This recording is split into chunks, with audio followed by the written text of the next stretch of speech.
Guys, what's going on? My name is Ryan. I trade ETFs, and I like to make videos to show some of the technical analysis that I'm seeing in the market. So we've got SOXL representing our semiconductors, and let's get started. So first thing, SOXL, many of you might not be familiar with it, it is the 3 times semiconductor ETF, but I believe SMH is the 1 times ETF, and you can see a very similar price pattern in the SMH 1 times ETF as you can in the SOXL. So here we have a long-term Elliott wave of 1, 2, 3, 4, 5, and you can see that I have this bearish case. I've kept this here for a long time now. I was getting very nervous. I turned bearish as soon as this point hit right here, this $93 level. We ran all the way up to 110. I was off by about a week and a half from doing videos saying, I'm still bearish. I don't know why price is going up so much, but it did, and that's something to keep in mind in the markets, is that you can be correct in your price direction and where it should go, but if you're not right on when it will go there, then it doesn't really matter. So as far as a long-term Elliott wave goes, I saw a super cycle 1, 2, 3, 4, 5, and I have 2 more Elliott waves in this cycle that all end here at this 5th Elliott wave. I have a medium-term one from 1, 2, 3, 4, 5, and a short-term one on this last leg up here. So we have seen a fairly significant pullback here in SOXL and also in the Qs and SMH, and I think it's long overdue. But here, just sticking with the daily for a second, we can see that we had this long-term beautiful channel upwards, and then we set in this more parabolic channel right here, and finally we went fully parabolic and we just went basically straight up. So that was kind of an unsustainable uptrend there, and I marked this here with new unsustainable uptrend. Our RSI was at a high of, I think it was 85, and we had only seen that high of an RSI 3 other times in the chart pattern's history. So I was having a bearish stance for a little while there. Let's get down to smaller time frames and take a closer look at things. So I started to see a bit of a rising wedge going on set in. This is my medium-term Elliott wave. I have a 1, 2, 3, 4, 5. This is a medium term. Remember that the super cycle came down. This was 3, 4, 5. This is my medium-term one. And my ABC prediction as to where price will go, this is coming off of last week. I still think that, we came down, we set our A. I thought we would bounce up and set our B, and I think that we still have yet to fall down and hit our C. The reason I think we're going to go to C is because we have very little consolidation on the way up, and you can see that because we basically broke through, these multiple weeks of uptrend in a single day or two. So there was no support on the way down, and we got, this minor support right here at this 38.2% fib level. But I don't think that this minor support level is strong enough to hold this overextended price action that we've had all year, basically. We can see a divergence on the CCI, which starts here at about the top of this right here and runs all the way to the 5th wave. You can see a high right here and a lower high in bullish volume coming into the stock as our stock continues to run higher and higher. This is a divergence. Another divergence that we saw was a high right here and then a lower high in the RSI as price makes a higher high in price. So with the wedge, we kind of came up in here, we set our A, B, C, D, E. We had our overthrow pattern, which is very common to break out above and then fall back through.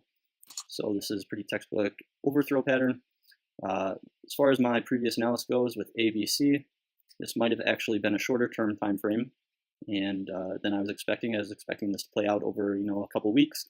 However, it might have happened in 1 week or a couple days where we came down, we set our A. This might be B here, and we might see a C closer to something like this. Let's go to the 1-hour chart. I just basically have the same exact thing. You see this is the original beginning of the wedge plus consolidation. The pattern theory with wedges is that prices will return to the beginning of where the pattern began. So if this is where our pattern began, this is where price will likely go, and it also coincides with our 23.6% support level marked by our Fibonacci. Let's go to the 30-minute.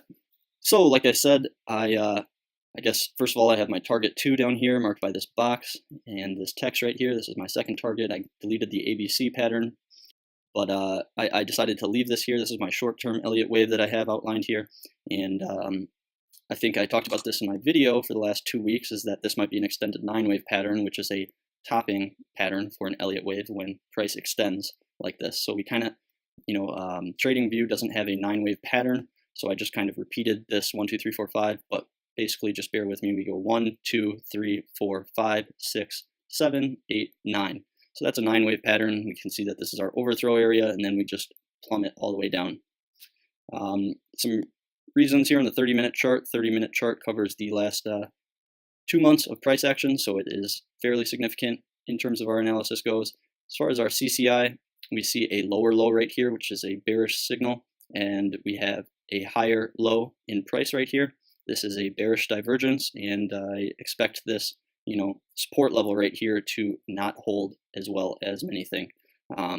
I can see us fairly easily dropping down another $5-6 right here, in which case I'll be adding on to my position, because I do think in a more medium to long-term perspective that semiconductors will continue to play a very important role in major companies such as Apple and whatnot. And again, we see here on the 15-minute, I have 9-wave pattern question mark, and this was my target when we hit this overthrow pattern.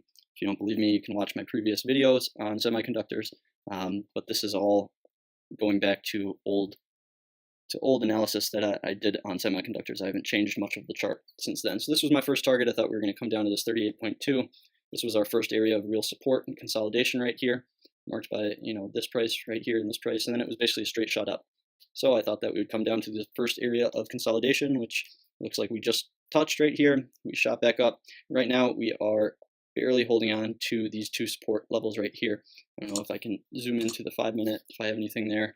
Yes, this is fairly clear. So it looks like we're being supported right here.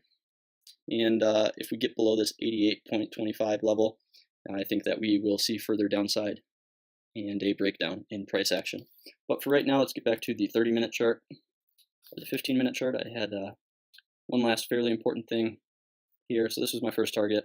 But another reason why this is not bullish per se is if you look at our RSI right here, you can see how important this RSI level is. I marked it out in blue right here, but we've been rejected every single time we come up to it.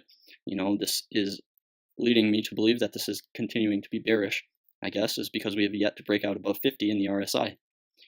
If you take a look at it and you were a bull over here, our RSI was very strong this entire way. We never broke out below this 50 level, and it was good to be a bull this entire run here. As soon as we broke out under it, though, we have yet to regain it over here. So as far as relative strength index goes, which is one of the most trustworthy indicators out there, I think that this is continuing to be a fairly bearish pattern. All right, so this has been my analysis on SOXL, SMH, your daily semiconductors. And if you like this video, please like and subscribe for weekly updates. It really helps me out a lot. And I wish you the best of luck in trading semiconductors next week. Have a happy Father's Day. All right, bye now.